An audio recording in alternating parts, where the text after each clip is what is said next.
kisah. Pada video kali ini saya akan mengulas sebuah jurnal dengan judul Audit Tata Kelola Teknologi Informasi menggunakan Framework Kubik 5 Studi Kasus Balai Besar Perikanan Budidaya Laut Lampung. Jurnal ini merupakan hasil penelitian dari Rian Dani Suryono, Teddy Darwis, dan juga Surya Indra Gunawan.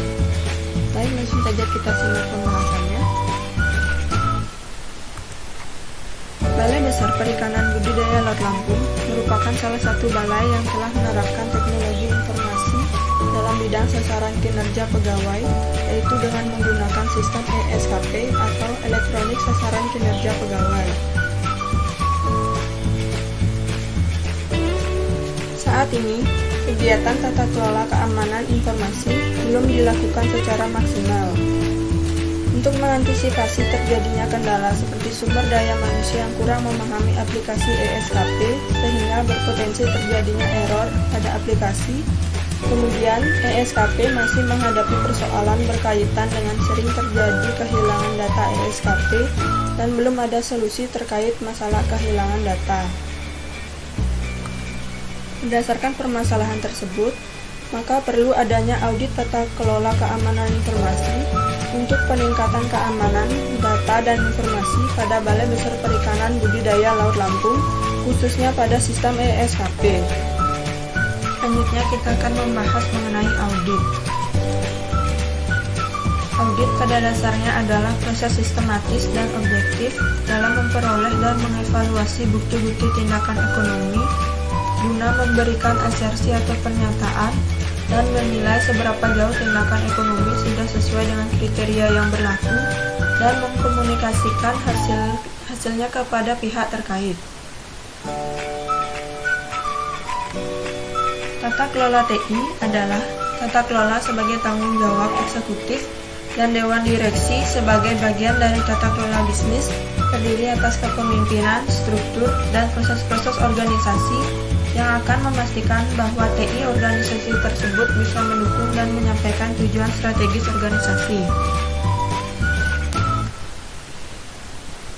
Dalam bidang tata kelola teknologi informasi, terdapat sebuah kerangka kerja KOBIT untuk mengukur kematangan pemanfaatan IT di sebuah organisasi. KOBIT 5 merupakan model generasi yang terbaru. Kerangka KOBIT 5 membagi proses teknologi informasi menjadi 5 domain, yaitu yang pertama EDM atau Evaluate, Direct and Monitor, yang kedua APO atau Agent Plan and Organize, yang ketiga BAI atau Build, Acquire and Implement, yang keempat DSS atau Deliver, Service and Support, dan yang kelima MEA atau Monitor, Evaluate and Assess, dengan keseluruhan 37 proses yang ada di dalamnya. KOBIT berfungsi untuk mempertemukan semua kebutuhan kontrol dan isu-isu teknik. Selain itu, KOBIT juga dirancang menjadi alat bantu untuk memecahkan permasalahan pada IT governance dalam memahami dan mengelola risiko serta keuntungan yang berhubungan dengan sumber daya informasi. Selanjutnya kita akan membahas mengenai metodologi penelitian. Adapun tahapan-tahapan yang digunakan dalam penelitian ini, yang pertama, identifikasi masalah. Identifikasi masalah ini dilakukan untuk mendapatkan informasi mengenai permasalahan yang terjadi di Balai Besar Perikanan Budidaya Laut Lampung terkait audit tata kelola sistem informasi. Selanjutnya, pengumpulan data. Pengumpulan data ini menggunakan teknik data primer, yaitu diperoleh dari wawancara dan sistem operator yang didasarkan pada instrumen penelitian dengan menggunakan kuesioner, survei, dan observasi pada implementasi teknologi. Selanjutnya, analisis data. Setelah melakukan pengumpulan data, selanjutnya kita melakukan analisis data. Analisis data yang dilakukan terdiri dari analisis tingkat kematangan dan analisis kesenjangan. Selanjutnya, pengumpulan bukti. Pada tahapan ini, kita melakukan pengumpulan bukti untuk menunjukkan adanya kekurangan di dalam sistem ESKP. Selanjutnya, identifikasi domain KOBIT. Berdasarkan IT-related goals, selanjutnya melakukan pemilihan terhadap 5 domain dan 37 proses COVID-5 berdasarkan matriks berikut ini. Dari matriks tersebut, dapat disimpulkan domain dan proses COVID-5 yang akan digunakan ialah yang pertama PO10, PO12, APO13, DAI1, DAI6, DSS1, DSS2, DSS3, DSS4, DSS5, DSS6, EDN3, MEA1, MEA2, dan TNA3. Selanjutnya, hasil dan pembahasan. Dari grafik di atas dapat dilihat kesenjangan dari masing-masing proses. Simpulan dari spider chart di atas adalah ke-10 proses COVID-5 belum ada yang sesuai dengan target, yaitu 4,0. Dari 10 proses belum ada satu proses pun yang masuk ke dalam kategori. Pada EDM3, masalah pada bagian ini adalah Balai Besar Perikanan Budidaya Laut Lampung belum secara rutin melakukan pembahasan mengenai permasalahan-permasalahan yang terjadi. Penanggulangan permasalahan hanya dilakukan dengan menunggu solusi dari pihak terkait, seperti Kementerian Kelautan dan Perikanan.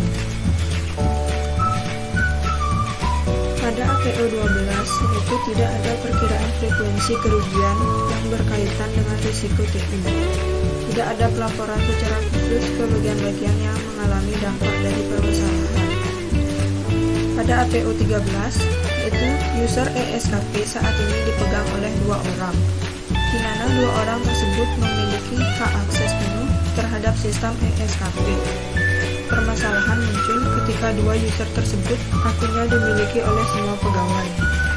Ini yang menjadi permasalahan utama yang dihadapi oleh Balai Besar Perikanan Budidaya Laut Lampung, karena dengan tersebarnya akun, maka siapa saja dapat mengakses dengan mudah dan dapat merusak dan menghapus data ESKP yang telah diinputkan oleh pegawai. Pada BAI 6, yaitu tidak melakukan pelaporan secara rinci terhadap permasalahan dan perubahan data yang ada. Pada DSS1, kurangnya perlindungan terhadap bencana alam maupun buatan manusia. Pada DSS2, masalah yang muncul yaitu tidak melakukan pemeriksaan dengan pengguna untuk mengetahui apakah layanan telah memenuhi persyaratan untuk menyelesaikan permasalahan. Pada DSS3, masalah yang dihadapi adalah belum memantau dampak keberlanjutan dari masalah dan kesalahan yang dikenal pada layanan, dan pada DSS5 belum melakukan filter seperti email dan download untuk melindungi informasi yang tidak diminta, misalnya spyware, phishing email. Pada proses MEA1, masalah yang sering terjadi adalah tidak melakukan pelacakan terhadap permasalahan yang terjadi, sehingga ketika masalah terulang perlu melakukan prosedur baru untuk menyelesaikan permasalahan. Untuk proses MEA2, belum pernah melakukan audit baik itu secara internal maupun secara eksternal mengenai aplikasi ESKP. Kesimpulan, berdasarkan hasil penelitian yang telah dilakukan, maka dapat ditarik kesimpulan sebagai berikut. Pertama, Balai Besar Perikanan Budidaya Laut Lampung telah menerapkan proses pengamanan data dan informasi pada rata-rata level define proses. Yang kedua, hasil pengolahan kuesioner mendapati nilai rata-rata untuk domain EDM, APO, BAI, DSS, dan MEA adalah 2,8 dari rentang nilai 0 sampai 5. Balai Besar Perikanan Budidaya Laut Lampung telah melakukan proses pengamanan dan baku atau sudah mengikuti standar yang ada. Yang ketiga, hasil penelitian menemukan bahwa pada proses EDM3, APO12, APO13, BAI6, DSS1, DSS2, DSS3, DSS5, MEA1, dan MEA2, ke 10 proses ini hanya mampu memperoleh nilai rata-rata 2,8, artinya masih pada level define proses. Beberapa kelemahan yang paling fatal adalah belum memiliki prosedur yang baku dalam proses pengamanan data dan informasi, sehingga perlunya rekomendasi untuk mencapai tujuan yang diharapkan. Nah, itulah tadi beberapa pemaparan yang dapat saya sampaikan pada video kali ini. Terima kasih.